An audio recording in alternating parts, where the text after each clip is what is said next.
I have a problem. Okay, so I've been taking pictures on really old cameras for a long time, and because really old cameras are really easy to come across and usually relatively cheap if you know how to find them and sort of like thrift them up and stuff, I have amassed quite a collection. It's more cameras than anybody can use on a day-to-day basis. This is not a problem most days. Usually the cameras sit on the shelf and look nice and pretty. They're kind of like a decoration. The problem occurs when I need to decide which cameras to bring when I know that I will be going somewhere where I want to shoot a bunch of photos. Because you see, I like using all of these cameras. At the time that you are watching this, I will be on the coast of British Columbia enjoying my life and taking presumably a bunch of photos. So I need to decide right now what to pack. A few of them are really easy to leave home. This Minolta, it's brand new. I just thrifted it last week. I've never shot it yet. It's untested and I don't have any batteries for it. So here it will stay. The Ansco Anscassette, what a funny name. It's so funny to say. Ansco Anscassette. It's also going to stay at home. I haven't shot this camera enough to feel comfortable with taking it along on a journey on which I'm assuming I want good photos to come out. 7.1 megapixels? It's probably not going to cut it. This lo-fi camera, although fun to shoot B-roll on, it's also going to stay home this time. But it is really fun to take videos on. It just has a very nostalgic vibe to it. These two SLRs, I was really torn about these ones.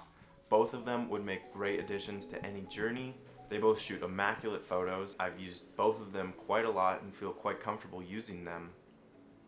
However, I have to make some decisions. Some things need to stay.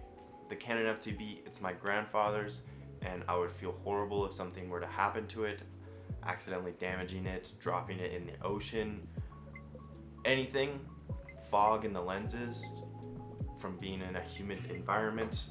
I just don't want any of that to happen. So although I like shooting it and I enjoy the photos I get from it, it's gonna stay home for this one. But it will get its time back in the light one day. Probably soon.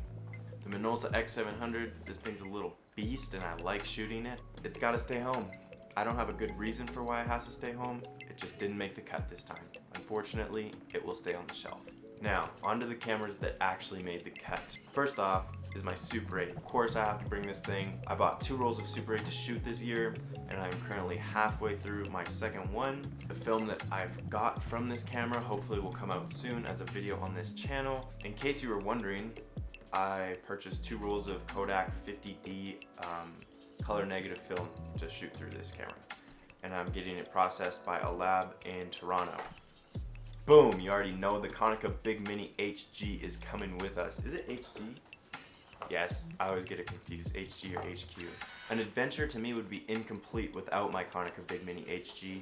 This is a steal. I picked this thing up for $1.75, and because it was less than a toonie, I feel comfortable taking it around with me. If I had to pay full resale price on eBay for this thing, I would probably feel less comfortable tossing it in my bag and bringing it along with me every day. But it's my daily shooter and I'm bringing it along. It's good for, it's just a great all-around point and shoot, and I like to have a point and shoot with me. The Konica Big Mini HG will be loaded with Lomography's 800 speed color negative film. I've never shot this film before, but they had it in stock at my local camera store, so I figured I'd pick a couple rolls up and see what all the craze is about. Mia, my Mamiya 645 Super, of course, she has to come along. Although Mia is the least ergonomic and largest camera I own, she does shoot the best photos out of any camera that I have. So, of course, she's gonna come along with us. I also have just a boatload of film for her sitting in the fridge, so she needs to eat some of that up. I will most likely be bringing, although cliche, rolls of Portra 400. Maybe a roll of black and white, and maybe some slide film. Finally, this camera, I film all my videos on it. I'm assuming there's gonna be stuff that I'm gonna want to take videos of while I'm out there, and this is just the best camera for it. It gives me crisper video than my iPhone, and it's pretty compact and easy to take along. As well, this camera will be easy if the opportunity presents itself to shoot star trails and other long exposures. Alright, I'm leaving you guys with one last little piece of wisdom. The best camera is the camera that you have on you. So, no matter how many cameras you have, what you've left at home, what's sitting on your eBay wish list, what camera you're saving up for and really want. Just shoot photos. Whatever camera you have on you, whether it's your point and shoot, a disposable, or just your phone, take photos. You will cherish them one day. Anyways, with that, more life and blessings. I will catch you guys next week. Goodbye, friends.